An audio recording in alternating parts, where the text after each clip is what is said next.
Hi అండి, నమస్తే. నేను కొబ్బరి కారం పొడి చేశానండి. ఈ టేస్ట్ అయితే చాలా బాగుంటుంది. ఎలా చేసానో చూపిస్తాను.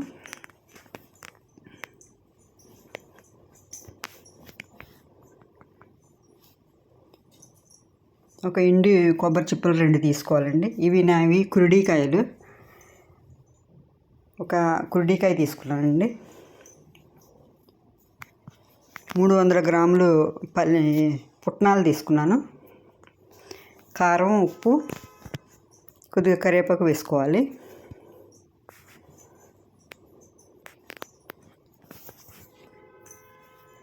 రెండు వెల్లుల్లిపాయలు వేసానండి. ఇంకొక గడ్డ కూడా వేసుకోవచ్చు, బాగుంటుంది.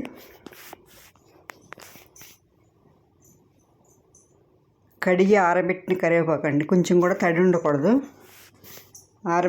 తడిపోయేటట్టు ఆరబెట్టుకోవాలి.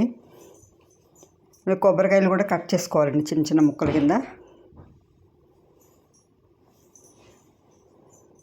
చాలా గట్టిగా ఉందండి ఇది కురిడికాయ, అందుకని చాలా గట్టిగా ఉంది. మనం మామూలుగా పచ్చి కొబ్బరి కూడా ఎండబెట్టుకుని అది కూడా చేసుకోవచ్చండి.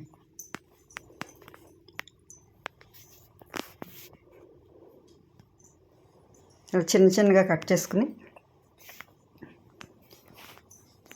స్టవ్ మీద ఏం పెట్టాల్సిన అవసరం లేదండి, మనం మామూలుగా చేసేసుకోవచ్చు. 2 స్పూన్లు జీలకర్ర వేసుకోవాలి. ఇంకొక స్పూన్ జీలకర్ర అయినా వేసుకోవచ్చండి, ఇంకొక వెల్లిగడ్డ అయినా వేసుకోవచ్చు, బాగుంటుంది. ఇంకా 2 టేబుల్ స్పూన్లు జీలకర్ర వేసాను. అలాగే కొద్దిగా తక్కువగా 1 టేబుల్ స్పూన్ ఉప్పు వేసానండి. ఉప్పు చూసుకుని వేసుకోవాలి. తర్వాత సరిపోకపోతే వేసుకోవచ్చండి. ఇలా బరకగా మిక్సీ పట్టుకోవాలి. ఈ 3 కలిపి బరకగా పెట్టుకోవాలండి. ఇది వేరే గిన్నెలో తీసేసుకుని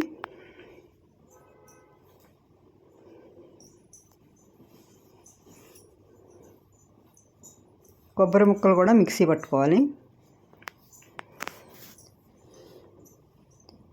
ఇది మామూలు వేడి అన్నంలోకి అయితే చాలా బాగుందండి. ఇడ్లీలోకి కూడా బాగుంటుంది. దానికన్నా కూడా రైస్లోకి చాలా బాగుంది. కొబ్బరి కూడా ఇలా పట్టుకునండి, కొంచెం పొట్టు ఇలా అయిపోతుంది కదా కొబ్బరి మిక్సీ పడితే, అలా వేసేసుకోవాలి. మరీ మెత్తగా అవసరం లేదు.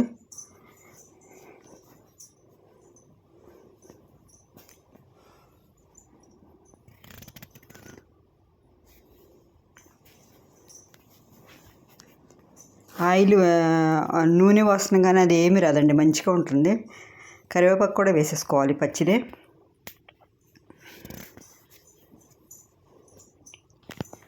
టేస్ట్ అయితే చాలా చాలా బాగుందండి.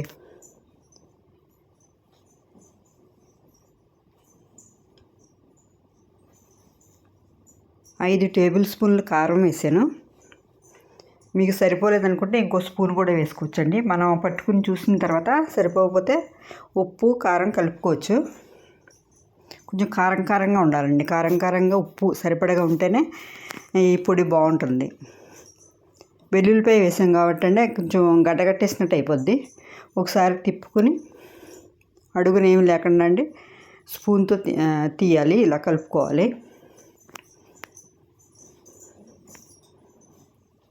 తర్వాత ఈ పొడి కొద్దిగా వేసుకోవాలండి. వేసుకుని మిక్సీ పట్టేసుకోవాలి. ఒక్కసారి ఇలా అనిపిస్తాయండి, మిక్సీలో సరిపోతుంది. నా వీడియో కనుక మీకు నచ్చితే సబ్స్క్రైబ్ చేసుకోండి, లైక్ చేయండి, కామెంట్ పెట్టండి. మీ ఫ్రెండ్స్ ఎవరికైనా షేర్ చేయండి. పాడవదండి, ఇది 6 నెలల వరకు నిల్వ ఉంటుంది.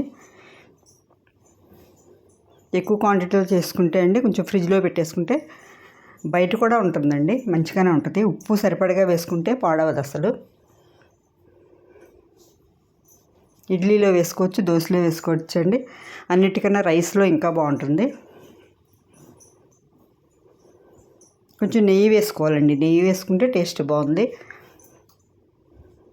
ఈ పొడులు ఏటిల్లో అయినా నెయ్యి కానీ కొందరు నూనె వేసుకుంటారు, పల్లి నూనె.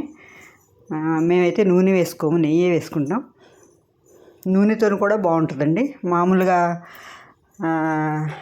దీనిలో వెల్లిపాయ కారంలో వేసుకుంటామండి నూనె మేము.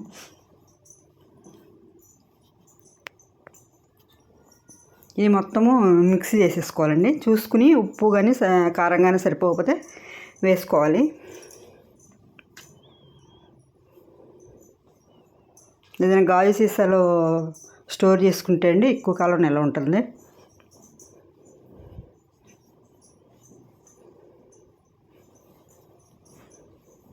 మంచిగా ఈవెన్గా కలిసేటట్టు కలుపుకోవాలి.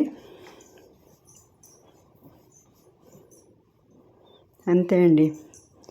మీరు కూడా ఇలా ఒకసారి చేసుకుని చూడండి. నా ఈ వీడియో నచ్చితే లైక్ చేయండి, షేర్ చేయండి, సబ్స్క్రైబ్ చేసుకోండి. Thank you.